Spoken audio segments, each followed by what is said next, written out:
लोकतंत्र के महापर्व का आगाज हो चुका है। सभी मतदाता बढ़ चढ़कर मतदान करने के लिए आतुर दिखाई दे रहे हैं। पहले और दूसरे चरण का मतदान छत्तीसगढ़ में शांतिपूर्ण तरीके से संपन्न हो चुका है और अब इंतजार है तो तीसरे चरण के मतदान की, जो कि छत्तीसगढ़ में होने जा रहा है। यानी कि बची हुई 7 सीटों पर अब तीसरे चरण का मतदान छत्तीसगढ़ में होने जा रहा है। छत्तीसगढ़ में 11 लोकसभा सीटें हैं और इन्हीं 11 लोकसभा सीटों पर जो है अब छत्तीसगढ़ में मतदान होने जा रहा है। वहीं पर 7 बची हुई सीटों पर मतदान होगा। हम बात करते हैं, भाई साहब आप वोट करने जाएंगे? वोट करने आप जाते हैं? नहीं। कहाँ से? रायपुर से। तो अभी लोकसभा चुनाव आ रहा है तो वोट करने जाएंगे? वोट करने जाएंगे ना। क्या सोच रहे हैं इस बार, किसको वोट करना है, कैसी सरकार चाहिए? मैं गवर्नमेंट एम्प्लॉय हूँ, मैं कुछ नहीं बता सकता। चलिए ठीक है। तो लोकसभा का चुनाव जो कि तीसरे चरण का होना बाकी है, ऐसा है कि गवर्नमेंट एम्प्लॉयज़ को इसकी अथॉरिटी नहीं होती, इसीलिए वो नहीं बोलते हैं। तो हम लगातार जो है आम जनता से जुड़ रहे हैं और लोगों से बात कर रहे हैं, तो और हर दिन ये कोशिश कर रहे हैं कि हम लोगों से जुड़े और लोगों से बातचीत करें। तो हम इसी सिलसिले में मरीन ड्राइव पहुँचे हुए रायपुर के, यहाँ पर हम लोगों से बात करेंगे कि आने वाले समय में वो लोकसभा चुनाव को लेकर क्या सोचती है, वो किसे वोट करने वाली है और कैसी गवर्नमेंट चाहती है। तो हम आप कहाँ के हैं? यहीं रायपुर के। रायपुर के हैं। अभी लोकसभा चुनाव होने जा रहे हैं, आप वोट करते हैं, वोट करने जाएंगे? हाँ जाएंगे ना। जाएंगे। कौन सी सरकार ज़्यादा अच्छी लगती है आपको? बताइए ना, बहुत मुस्कुरा रहे, तो आपको कौन सी सरकार अच्छी लगती है? अब कैसे बताएं कौन सा सरकार अच्छी लगती है? तो अभी बीजेपी सरकार 1000 रुपये दे रही है महीने का, वो आपको मिल रहा है उसका लाभ? हाँ मिल रहा है। उसका लाभ मिल रहा है। परिवार में और किसको किसको इसका फायदा हो रहा है? परिवार में पता नहीं मैडम किसको किसको हो रहा है। तो हमारा तो मतलब वो शादी बेटी का हुआ है, बेटा बहू तो नहीं है। हाँ तो कैसे बताएं, परिवार में मतलब काका बड़ा जो होता है ना, बहू उन लोगों को भी मिल रहा होगा। हाँ हाँ। अच्छा, तो कमर छाप अच्छा है कि पंजा छाप अच्छा है? अभी ये नहीं बताऊंगी मैं। तो कैसी सरकार आप लोग चाहते हैं महिला होने के नाते? योजनाओं का लाभ मिलता है? छत्तीसगढ़ की योजनाओं का लाभ मिलता है आपको? हाँ मिलता है ना मैडम। तो देख सकते हैं आपकी महिलाओं को जो है महतारी वंदन योजना का भी लाभ मिल रहा है और साथ ही साथ जो है छत्तीसगढ़ में जो योजनाएं चलाई जा रही है उन योजनाओं का भी लाभ मिल रहा है। लगातार हमारी ये कोशिश है कि हमारे मतदाता कार्यक्रम के माध्यम से हम लोगों तक पहुँचे, लोगों की दिलों की बातों को जानने की कोशिश करें, उनसे मिले और फिर साथ ही साथ उनसे ये भी जाने कि आने वाले लोकसभा चुनाव को लेकर उनका मत क्या कहता है, क्योंकि शांतिपूर्ण तरीके से हालांकि 2 चरणों का मतदान संपन्न हो चुका है। ऐसे में तीसरे चरण का मतदान को लेकर जो मतदाता है वो क्या सोचते हैं, ये जानना बेहद ही ज़रूरी है। हम लगातार जुड़ भी रहे लोगों से और जानने की कोशिश भी कर रहे हैं। तीसरे चरण के मतदान को लेकर तैयारियां लगभग पूरी हो चुकी है और साथ ही साथ जो चीज़ें चुनाव को लेकर है वो अपने आप में प्रदेश के स्तर को लेकर बढ़ाती है। मतदान को लेकर लोग अब जागरूक हैं। 2 चरण के मतदान जब हुए हैं तो मतदान को लेकर लोगों में काफ़ी एक अच्छा ग्रोश पाया गया है, चाहे वो कांकेर सीट की बात करें, बस्तर सीट की बात करें। भैया आपने फ्री हक लिखा है, एक सवाल पूछ सकता हूँ, लोकतंत्र का महापर्व चल रहा है, चुनाव में राहुल गांधी दिख रहे हैं या नरेंद्र मोदी दिख रहे हैं? भाई नोटा दबाओ, हमसे मत पूछो प्लीज, हमसे ना पूछो यार। बस वोट देने जाइए, ये इम्पोर्टेंट है, आप जिसको भी देने का है दे दीजिए। अगर बात करते हैं भैया देश की स्वास्थ्य केंद्र, स्वास्थ्य विभाग में या स्वास्थ्य चीज़ों को लेकर, तो देश में स्वास्थ्य, शिक्षा, बेरोजगारी, इन सभी मुद्दों पे बात होती है, केवल राजनीति होती है? नहीं, सारे मुद्दों पे बात होना चाहिए। और जैसे मैं भी जो मोदी को ही सपोर्ट करता हूँ, बाकी लेकिन उनको ही ध्यान देना चाहिए रोज़गार के ऊपर, क्योंकि इसी कारण क्या है, बस यही इसलिए बस वो पीछे हो जा रहे हैं। बस जो लोगों के मन में जो उनके लिए विश्वास है, प्यार है, वो तो है ही है लोगों के लिए, लोगों के मन में उनके लिए। बट क्या है कि ये रोजगार के नाम से क्या है, युवा वर्ग जो है, यूथ जो है वो बहुत परेशान है। बाकी तो राम मंदिर बनवा रहे, ये सब कर रहे हैं, वो तो हमारा देश का गौरव बढ़ा रहे हैं। और हम मतलब जो देश जो है बाहर की नीति और बाहर की जो सिस्टम है उसको अपना रहे हैं, उसको फिर से सनातनी के तरफ लेके जा रहे हैं मोदी जी। मतलब जो हिंदू धर्म की परंपरा है उस चीज़ को आगे बढ़ाया जा रहा है, ग्रोथ बढ़ाया जा रहा है, उसको प्रमोट कर रहे हैं। ये चीज़ें अच्छी है कि बुरी? ये चीज़ बहुत अच्छी है, क्योंकि सनातन से ही जो है पूरा दुनिया धरती जो है चल रहा है। हमारे जो धर्म है बहुत सनातन है, बहुत पुराना। सनातन का मतलब ये होता है पुराना, सबसे पुराना। जी हम रायपुर गए, ये छत्तीसगढ़ के लोकसभा। ये बताइए कि कांग्रेस की गवर्नमेंट थी और भाजपा की गवर्नमेंट थी, दोनों गवर्नमेंट किसकी अच्छी गवर्नमेंट है? सबसे अच्छा गवर्नमेंट तो बीजेपी का ही गवर्नमेंट है। गवर्नमेंट में काम होता है, उनके गवर्नमेंट में काम होता है। और मेन क्या होता है, दोगलापन नहीं होता है कि अगर आप पैसा दे रहे हो तो आपको नौकरी दे देता हूँ मैं। तो ऐसा बहुत हुआ है इसमें कांग्रेस के टाइम में। भूपेश बघेल PSC पीएससी वाले में पीएससी घोटाला हो, इतने सारे लोग बैठ के मतलब जो लायक नहीं है उनको जो है पैसा लेके उनको जो है पद पे बैठा दिया गया। लोकसभा चुनाव में भी पीएससी का मुद्दा उठेगा। बिल्कुल पीएससी और भ्रष्टाचार और बाकी हर कुछ मुद्दा उठेगा। और अगर किसी को बनाने का चाह रहा है कि पीएम बने कोई भी, तो उसके अंदर भी तो वो क्वालिटीज होना चाहिए ना। सिर्फ ऐसे मतलब लालच में आके वोट नहीं देना चाहिए। जैसे कांग्रेस बोल रही है हर किसी को 1 लाख रुपए महीना देंगे, हर महिला को ये वो देंगे, हम सीए वगैरह बंद करा देंगे, धारा 370 वापस लेंगे। तो ये सब जो चीज़ें हैं जो मतलब देश को हानि करती है, वो सब चीज़ों को हमें जो है बढ़ावा नहीं देना चाहिए। कांग्रेस क्या करती है, देश को मतलब बदनाम और जो देश जो है उसको बर्बाद करने के चक्कर में रहती है, हमेशा उस देश का जो है नाम जो है खराब करने के चक्कर में रहती। तो ऐसा नहीं होना चाहिए। इन लोग जो है मोदी को बर्बाद करते या मोदी को खराब बोलते बोलते इन लोग कब देश विरोधी बन जाते इनको खुद नहीं पता रहता। क्या काम करते? जी मैं अभी स्टूडेंट हूँ। बात करने का बहुत अच्छा लगा। 18 साल के हो गए? हाँ जी 18 साल का हो गया। मैं वोट भी किया था।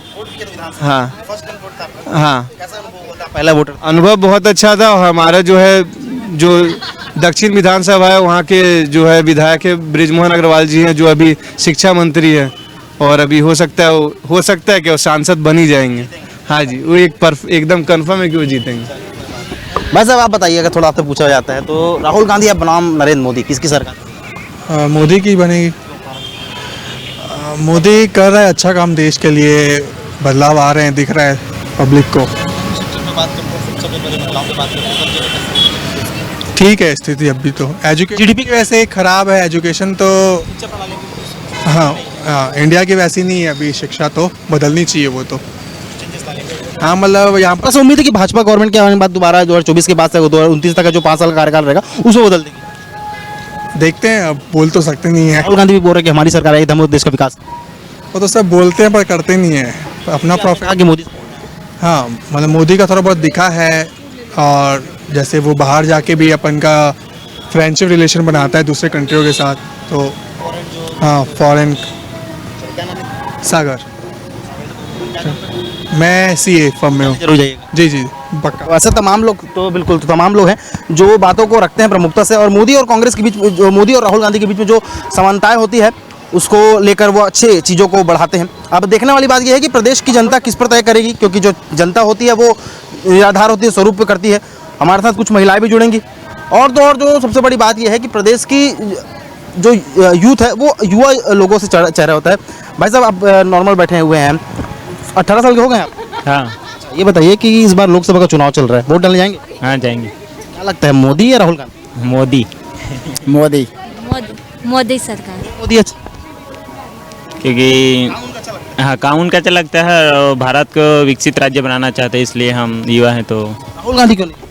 नहीं पहले से ही पसंद नहीं है। तो भूपेश बघेल की गवर्नमेंट थी, अब भाजपा की गवर्नमेंट आ गई, किसकी गवर्नमेंट अच्छी लगती है? छत्तीसगढ़ में भूपेश ने भी अच्छा किया है, लेकिन केंद्र में तो भाजपा का है तो भाजपा मोदी को रहना चाहिए। हाँ जरूरी। राम मंदिर का मुद्दा ठीक है? हाँ ठीक रहेगा। हाँ रामी मंदिर नहीं और बहुत सारा किए हैं, बहुत सारा। कहाँ के रहने वाले आप? मैं तो जांजगीर चांपा हूँ। हाँ जांजगीर चांपा के हैं। घूमने आए हैं? हाँ इधर ही जॉब कर रहे हैं। मैं सीएनसी ऑपरेटर हूँ। हाँ 9C। मतदान करने जरूर जाइए। और मतदान को लेकर जो लोगों में पहलू होता है वो सामने अलग अलग प्रकार से आता है। कोई दूसरी जगह का रहता है, कोई दूसरे लोकसभा क्षेत्र का रहता है, कोई दूसरे जिले का रहता है, लेकिन बहरहाल जब चुनाव आता है तो सब एक होते हैं और एक वोट डालने जाते हैं। उस टाइम ये नहीं देखा जाता है कि प्रदेश में कौन नेता दौरा कर रहा है, नरेंद्र मोदी दौरा कर रहा है, राहुल गांधी दौरा कर रहा है। लेकिन जो नरेंद्र मोदी है वो उस चीज़ को दौरा पे लाया जाता है कि केंद्र में किसकी सरकार बनेगी। और जो सबसे बड़ी बात यह है कि प्रदेश में किसकी सरकार बनेगी वो तो 4 तारीख को पता चल जाएगा, क्योंकि तीसरे चरण का जो मतदान उसको होना भी बाकी है।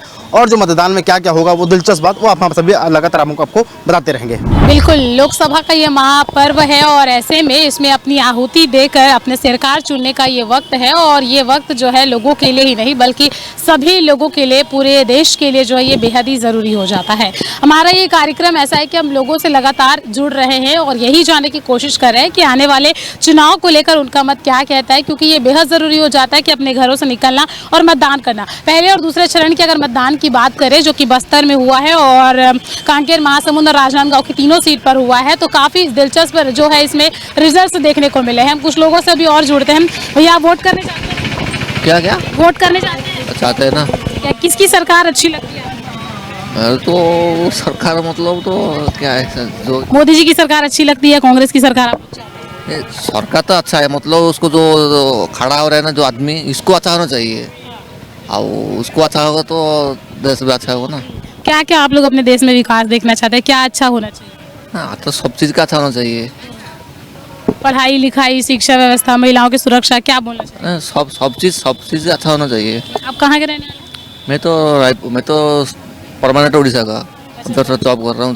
ठीक है, उड़ीसा गवर्नमेंट के बारे में क्या कहना चाहेंगे? वहाँ की गवर्नमेंट किस तरीके से काम कर रही है? वहाँ का तो 20 तारीख को वहाँ इलेक्शन होने वाले 20। हाँ उड़ीसा का तो गवर्नमेंट तो कुछ तो कोई पढ़ाई लिखाई नहीं, कुछ नहीं, मतलब तो नवीन सरकार तो आता है, मतलब कुछ तो डेवलप नहीं हो रहा है, मतलब तो पैसा का चक्कर में तो आ रहा है सबको। क्षेत्र के जो नेता होते हैं, पार्षद होते हैं, उनका कार्य कैसा रहता है? क्या जो केंद्र की सरकार योजना चलाती है उसका लाभ मिलता है आप लोग? तो सब चीज़ नहीं, थोड़ा थोड़ा लाभ मिलता है, पूरा लाभ नहीं मिलता है। वहाँ के जो अस्पताल की व्यवस्था है वो सारी चीज़ें कैसी है जो कि सरकारी अस्पताल से? थोड़ा तो है, मतलब है। ठीक है, तो आप देख सकते हैं कि जो योजनाओं का लाभ है वो इनको भरपूर तरीके से नहीं मिल पाता, यानी कि कुछ कुछ लाभ मिलता है और कुछ कुछ लाभ नहीं मिलता, ऐसा इनका कहना है। हम और भी लोगों से जानेंगे और कोशिश करेंगे कि ये लोग क्या सोचते हैं और आने वाले समय में क्या चाहते हैं ये लोग। तो आप लोग वोट करने जाते हैं? नहीं, वोट करने नहीं जाते? अच्छा, क्या करते हैं आप लोग? अभी स्टडी कर रहे हैं। स्टडी क्लास में है या कॉलेज में? अरे यार उधर वोट करने जाते हैं ना? हाँ जाते हैं वोट करने। एक मतलब यंगस्टर्स होने के नाते आप लोग कैसा मतलब नेता चाहते हैं, कैसा प्रधानमंत्री चाहते हैं? कैसा प्रधानमंत्री चाहते हैं? जो भी हो, बस धर्म जात के नाम पे दंगा ना हो और हमें नौकरी दे बस। अच्छा, युवाओं को नौकरी दे और मतलब ये जो दंगे हो रहे हैं धर्म जाति के नाम पे वो ना हो बस। अच्छा, पार्टी कोई भी हो पर ये सब चीज़ें जो हो रही सब चीज़ें ना हो, क्योंकि जब हम अपना राष्ट्रगान गाते हैं या फिर गणतंत्र दिवस मनाते हैं, स्वतंत्र दिवस कुछ भी मनाते हैं, तो उसमें एक लाइन आता है, हम हमेशा बोलते हैं कि हिंदू सिख ईसाई हम सब है भाई भाई। अगर हम सब भाई भाई हैं तो आज भारत में इतना ये सब क्यों हो रहा है? बस सही है। आप क्या कहना चाहेंगे कि इस तरीके से जो बातें कही जा रही कि भले नेता कोई भी हो, मंत्री कोई भी हो, लेकिन दंगे जो हो रहे वो ना? हाँ, ये बात तो सही है, दंगे बिल्कुल भी नहीं होने चाहिए और हमें ऐसा नेता चाहिए जो वो थोड़ा अलग सोचे, जो अभी जो मेन स्ट्रीम लाइन पे है जो लोग सोचते हैं ना, थोड़ा अलग सोचे। हमारे एनवायरनमेंट के ऊपर भी हमारे जो नेता हैं वो एक्टिव हों, क्योंकि हम जैसे देख रहे हैं रायपुर में ही देख रहे हैं कितनी गर्मी बढ़ रही है, तो इस तरफ भी लोग सोचें और इसके लिए काम करें। जो योजनाएं चलाई जा रही है अभी और हाल ही में अभी इलेक्शन को लेकर के बहुत सारी घोषणाएं भी की जा रही है, जो कि मुफ्त बांटने की भी घोषणाएं की जा रही है, उस पर क्या सोचते हैं युवा होने की? बहुत सारी स्कीम्स तो आती हैं पर ग्राउंड लेवल पे उनका एप्लीकेशन कितना हो पाता है वो ज़्यादा मायने रखता है। हाँ, तो बिल्कुल आप देख सकते हैं कि युवाओं का रुझान जो है योजनाओं की तरफ है ही, लेकिन साथ ही साथ वो ऐसा चाहते हैं कि जो धर्म जाति के नाम पर जो है राजनीतिक ना हो, ऐसी गवर्नमेंट युवा जो है वो चाहते हैं। हमारे साथ दादाजी भी बैठे। दादाजी आपका नाम बता दीजिए। नहीं, हम नहीं वोट करने जाते हैं? नहीं जाते हम। वोट करने नहीं जाते? कहाँ के हैं आप? पंजाब के हैं। हाँ, वहाँ वोटिंग है हमारी। वहाँ वोटिंग है। फिर भी कैसी सरकार आप लोग चाहते हैं? अरे अब उसके बारे में हम कुछ नहीं मालूम है हमारे को भी। अच्छा ठीक है, जानकारी नहीं है इसीलिए नहीं कहना, बात नहीं करना चाहते। ठीक है, हम कुछ और लोगों से भी जुड़ेंगे। अंकल आप कहाँ के? रायपुर से। रायपुर क्या वर्क करते हैं आप? मैं प्रिंसिपल हूँ। अभी लोकसभा चुनाव आने जा रहा है और हम जानना चाह रहे हैं कि कैसी सरकार आप लोग बनते हुए देखना चाहते हैं। मोदी जी की सरकार कैसा काम कर रही थी, क्या वापस से आप लोग रिपीट करना चाहते हैं या कांग्रेस लाना चाहते हैं? नहीं, सरकार तो अपने मकसद पे काफ़ी कुछ कामयाब है, चाहे वो सनातन धर्म के क्षेत्र में हो चाहे व्यापार के क्षेत्र में हो। सरकार के कामकाज को समझना जरूरी है, वो जिस उद्देश्य को लेकर के काम कर रही है। हमको केवल रोजगार ही चाहिए ऐसा भी जरूरी नहीं है, हमारे आर्थिक उन्नति भी चाहिए, देश सुरक्षित रहे ये भी प्रयास होना चाहिए। तो उस हिसाब से मोदी सरकार अच्छा काम कर रही है। जो योजनाएं लेकर आती है, कोई भी सरकार हो योजनाएं लेकर आती है, उसका क्या लाभ मिल पाता है जमीनी तौर पर लोगों को? योजनाएं तो सरकार बहुत से लाती है, लेकिन ग्राउंड लेवल पे जो उसका इम्प्लीमेशन है वो सही ढंग से नहीं हो पाता। उसके लिए ब्यूरोक्रेसी जो है वो 90% जिम्मेदार ब्यूरोक्रेसी है, अगर वो कोई प्रोग्राम को इम्प्लीमेंट नहीं होता तो। बच्चों की शिक्षा को लेकर क्या कहना चाहेंगे? क्या अभी शिक्षा के स्तर में थोड़ी सी अच्छाई बढ़ी है या फिर स्थिति जस की तस? बच्चों की शिक्षा की स्थिति बहुत ही ज़्यादा खराब है। जो 8वीं तक के जो पास करने का जो सिस्टम है वो बहुत ही ज़्यादा खराब है। उसके लिए तत्काल चाहे केंद्र सरकार हो या राज्य सरकार हो उसको कार्यवाही करनी चाहिए। पूरा जो पीढ़ी है वो बर्बाद हो रही है उसमें। जी हाँ, उसमें पहली से 8वीं तक बिना परीक्षा के पास करना है, मतलब परीक्षा एक औपचारिक रह गया है। पूरा लड़का एडमिशन लेने के बाद साल भर नहीं आता, फिर भी ये कहा जाता है उसको कक्षोन्नति दिया जाए और उसको अगले क्लास में भेजा जाए। तो फिर बच्चा क्यों स्कूल आएगा? सारी सुविधाएं उसको मिल रही है, खाना से लेके कपड़ा तक, साइकिल तक, सारी चीज़ें उसको फ्री में आप दे रहे हैं, तो क्यों आएगा वो पढ़ने के लिए? शिक्षक की भी समस्या जो अधिकतर देखने को मिलती है कि शिक्षक नहीं होते स्कूल में, बच्चे तो होते लेकिन शिक्षक नहीं होते, तो इस पर क्या कहना?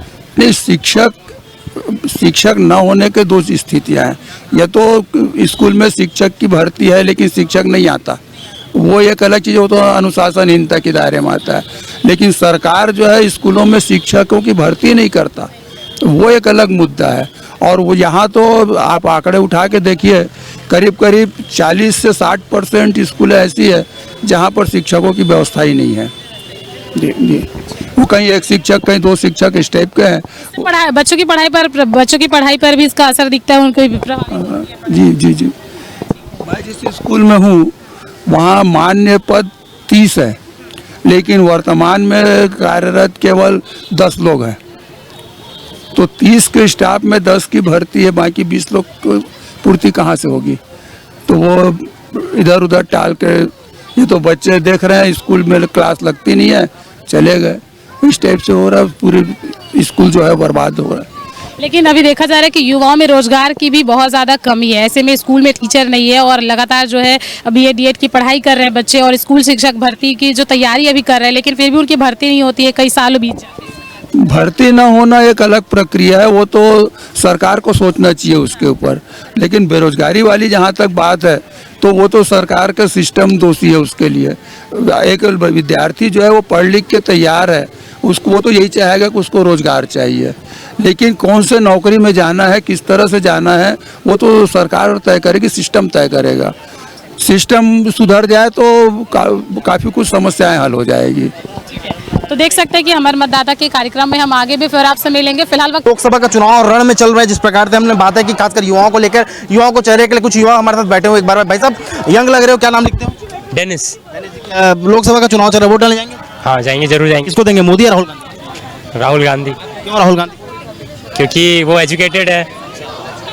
अभी भाजपा की सरकार है, कोई काम अच्छा नहीं कर रही है? काम तो सब करते हैं और काम कोई भी नहीं करता, पर उम्मीद है कि कोई एजुकेटेड अगर करे तो बेहतर कर सकता है। क्या काम करते हैं आप? मैं पढ़ाई करता हूँ। कौन सी क्लास में? अभी B.Ed सेकेंड सेमेस्टर। हाँ, चलो मतदान करने वापस जाइएगा आप भी। और कुछ लोग और भी हमारे साथ जुड़े हैं, उनसे भी चर्चा करेंगे, जानकारी लेंगे। भाई साहब, चुनाव हो रहा है, मतदान करने जाएंगे? जी बिल्कुल। किसको देंगे, राहुल गांधी मोदी? मोदी। क्यों मोदी? राम मंदिर बनाया इसलिए? एक्चुअली मोदी जी जो है देश को अच्छे से डेवलप कर रहे हैं और ये देश में साक्षरता ला रहे हैं और बहुत अच्छा काम कर रहे हैं। कहाँ के रहने वाले? सर मैं रायपुर पुरानी बस्ती का रहने वाला हूँ। पढ़ाई करते जॉब? पढ़ाई मेरा कंप्लीट हो चुका है। हाँ सर। राहुल गांधी को पसंद है? सर राहुल गांधी भी पसंद है, पर मोदी ज़्यादा पसंद है। वो देश को जिस दिशा में ले जा रहे हैं ना, वो बहुत अच्छा काम कर रहे हैं। कोई बात नहीं। भाई साहब, लोकसभा का चुनाव चल रहा है, लोकसभा पर मतदान करने जाना है, मतदान करने जाएंगे? निश्चित भैया। किसकी सरकार बने, भाजपा या कांग्रेस? कांग्रेस और भाजपा की बात नहीं है, लोकसभा की सभी को आनंद लेना चाहिए, सभी को मत देने के लिए जाना चाहिए, अपने अधिकार का संपूर्ण रूप से उपयोग करना चाहिए। अच्छा, बात करें राम मंदिर को, कश्मीर को लेकर, तो क्या लगता है भाजपा इस सब चीज़ों से जीते? बिल्कुल, ये बहुत बड़ी मुद्दा है। राम मंदिर एक बहुत बड़ी मुद्दा है, निश्चित रूप में इसमें भाजपा को महत्व दिया जाता है। रायपुर। आप बताओ, क्या लगता है राम मंदिर का मुद्दा चलेगा? मोदी जी की गारंटी चलेगी। हाँ, वही जीतने वाले। नहीं, अब मोदी जी देश के लिए इतना सुंदर काम करें तो फिर राहुल गांधी का नंबर कहाँ से आएगा, बताइए। ये रायपुर राजधानी का मरीन ड्राइव है, जहां पर इस प्रकार की ट्रेनों को देखने को आप लुत्फ उठा सकते हैं। और प्रदेश की जनता जागरूक है और जनता इस हर चीज़ को देखती है, समझती है, सुनती है, बोलती है। और प्रदेश में जो बहुत सारे ऐसे मुद्दे हैं, जो ज्वलंत मुद्दे हैं, वो देश की आर्थिक स्थिति को भी दिखाता है। लेकिन लोकतंत्र के इस पर्व में अगर हम बात करते हैं खासकर राजधानी की, तो यह तीसरे चरण का मतदान होने वाला है, जहाँ पर 7 ऐसे चरण है जहाँ पर चुनाव होगा। और चुनाव को लेकर प्रदेश का माहौल थोड़ा चुनावी हो चुका है, लोग बातें करते राजनीति का। मरीन ड्राइव, रायपुर के मरीन ड्राइव में इस समय हम हैं और यहाँ पे हमारे साथ 2 म्यूजिशियन हैं जो गाना बजा रहे हैं और एक से एक गाना जो है यहाँ पर बजाते हुए सुनाई दे रहे हैं। हम उनसे थोड़ी सी बात करने की कोशिश करते हैं कि आखिरकार वो हर हफ्ते यहाँ पर इस तरीके से गाने बजाते हैं, लोगों का मनोरंजन करते हैं, तो इसके पीछे क्या वजह है। सबसे पहले आप कहाँ से हैं बताएंगे और क्यों यहाँ पर आप लोग बैठकर म्यूजिक। मेरा नाम अश्विनी चौहान है और हम लोग बेसिकली रायपुर से ही हैं। मैं अवंती विहार में रहता हूँ और मेरे साथ में जो तबला बजा रहे हैं उल्लखन चौहान जी हैं। और हम लोग पेशे से ऐसे टीचर हैं हम लोग दोनों। और हम लोग कुछ समय से विद्याश्रम जो श्यामनगर में जो है उससे जुड़े हुए हैं हम लोग। और हर संडे को जो है हम लोग एक छोटा सा मदद उनका करते हैं संगीत के माध्यम से। तो हम लोग अलग अलग जगह पर जा करके जो है ऐसे छोटे छोटे प्रोग्राम्स करते हैं, चैरिटी जैसा। और जो भी कलेक्शन होता है, जो भी फंड आता है, उसको जो है हम वहाँ पर दान करते हैं, ताकि उनका कुछ थोड़ा बहुत, ज़्यादा तो नहीं कर सकते, थोड़ा बहुत जो भी होता है मदद करते हैं उनको। और वैसे संडे को हम शाम को यहाँ पर मरीन ड्राइव में आते हैं और इसी तरह का कार्यक्रम करते हैं और जो भी कलेक्शन आता है उसको हम लोग देते हैं। ठीक है, हम चाहेंगे कि आप हमें भी कुछ बजा कर अच्छा सा बताइए ताकि हम लोग का भी मनोरंजन हो जाए जी।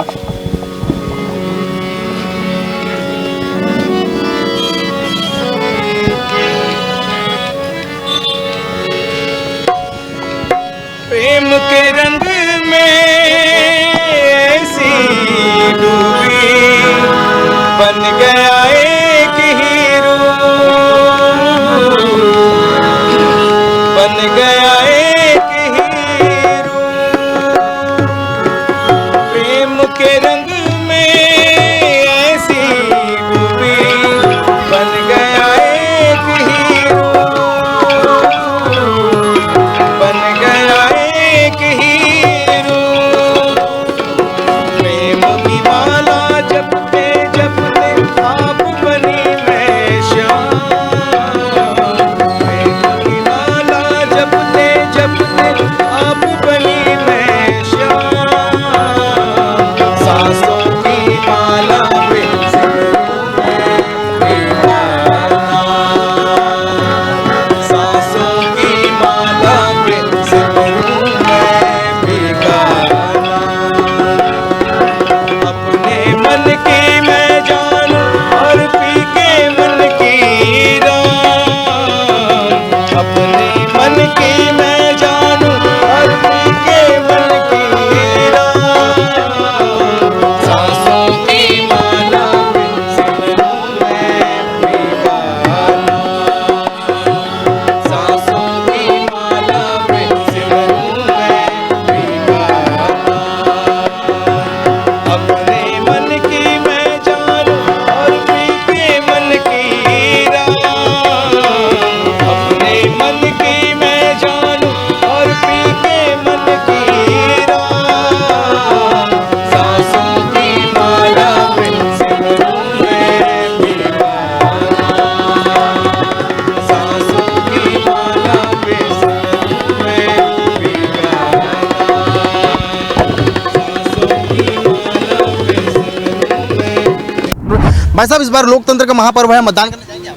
जी हाँ, जाऊँगा ना। अच्छा, क्या लगता है भाजपा के शासनकाल में काम हुए कि कांग्रेस शासनकाल? नहीं, भाजपा में काम हुआ है बहुत सारा। मोदी या राहुल गांधी? नहीं, मोदी जी। क्यों? मैं उन्हीं को वोट ही दूंगा, ताकि शहर के अंदर में जो भी कुछ हो रहा है, यहाँ मोदी की वजह से जो इतने सारे। भाजपा के शासनकाल अच्छा रहता है? जी हाँ, बहुत अच्छा रहता है। राहुल गांधी क्यों पसंद है? राहुल गांधी भी बोलते हैं हम प्रधान। पसंद नहीं करता उनको। देश की जनता पसंद करते हैं? नहीं, मोदी जी को पसंद है। वापस भाजपा? जी हाँ, जी हाँ, मोदी जी आएगा इस बार। ये रायपुर का रहने वाला। काम करता गिफ्ट की दुकान में है अपनी। नहीं, अपना अपना ही व्यवसाय है जी। कितने सालों से रह रहे हैं? मेरे को बचपन से ही यही हूँ जी। रवि देवानी। तो आप लोग को शुभकामनाएं। आप भी प्रदेश की जनता के साथ सरोकार करते हुए नजर आ रहे हैं और इस लोकसभा के पर्व में बढ़ चढ़ कर लोग हिस्सा करेंगे। भाई साहब, थोड़ा सा अगर 2 मिनट समय लूँगा, बस 2 मिनट। थोड़ा मतदान करने तो जाएंगे ना? मतदान करने तो जाएंगे ना? आ जाओ। आप बता दो, मतदान करने जाएंगे? हाँ, जाएंगे। आप जाएंगे मतदान करने? मेरा तो स्टेट अलग है वैसे। चल कोई बात नहीं, लेकिन लोकसभा का चुनाव है, मतदान करते जाएंगे? हाँ, वहाँ जाएंगे तो जाएंगे बिल्कुल। मैं ये पूछ रहा हूँ कि हमारे देश की अभी स्थिति जो है, कांग्रेस शासनकाल में कैसी थी और भाजपा के शासनकाल में कैसी है? आप लोग मेरे ख्याल से स्टूडेंट लग रहे हैं। क्या कौन सी पढ़ाई करते हैं आप? बीटेक। पढ़ाई करते हैं। क्या लगता है इस बार प्रदेश की जनता एक बार फिर मोदी जी को लाएगी कि बदलाव करेगी राहुल गांधी? मोदी जी। वही लग रहा है। मोदी जी लग रहे हैं। भाजपा मतलब भाजपा की सरकार काम अच्छा करती है। मतलब लोकसभा लेवल पे तो हाँ। आप एक विद्यार्थी के नाम से पूछता हूँ, जो धर्म की राजनीति, राम मंदिर बनाया गया, कश्मीर का मुद्दा को हल कर दिया गया, एयर स्ट्राइक हो गई, सर्जिकल स्ट्राइक हो गई, इन सभी चीज़ों से भारत देश की जनता का मनोबल थोड़ा हाई होगा या डाउन होगा? हाई होगा जितना हमें समझ आता है। भाजपा को ही पक्ष पड़ेगा उसका। हाँ, मोस्ट प्रोबेबली। एजुकेशन के मामले में भारत की स्थिति क्या है? उतनी ठीक नहीं है। स्वास्थ्य के मामले में अच्छी है, मतलब बेरोजगारी के मामले में शायद उतनी ठीक नहीं है। फॉरेन डिपेंड विदेश नीति हमारी वो तो अच्छी है। हाँ, वो तो अच्छी है। फॉरेन से मतलब जो भी हमारे देशों से वो अच्छे हैं। अगर डिफेंस की बात करते हैं तो हाँ, वो तो हमारी अच्छी हुई है। हाँ, मोदी जी के आने से। चलिए कोई बात नहीं, आप लोग मतदान करने जाए, कहाँ के रहने वाले हैं? हम लोग तो हैं यहाँ, मतलब ये एमपी से हैं, हम दुर्ग से हैं। बताइए, लोकतंत्र के पर्व में आप बिल्कुल अपना मत का आहुति देने जाएं और प्रदेश की जनता सब चीज़ जानती है, समझती है। जो लोग दूसरे देश से आते हैं, दूसरे राज्य से आते हैं, वो भी अपने मतदान का प्रयोग करने भारत आते हैं। जब लोकतंत्र का ये 5 साल में एक बार होता है चुनाव, जिसमें हमको प्रधानमंत्री और देश का अपने सांसद को नए लोकसभा चुनाव में चुनना रहता है। तो लेकिन जनता देखती है, जनता समझती है और हर चीज़ों को बोलती भी है। लेकिन जब वक्त आता है वोट का, तो वो अपने ही मत का प्रयोग करती है। उसे पता रहता है वो उसे किससे वोट देना है। हमारे मतदाता के खास कार्यक्रम में इतना ही। हम और भी लोगों से मुलाकात करेंगे और अन्य कार्यक्रम में हम जुड़ेंगे। तब तक के लिए देखते रहिए।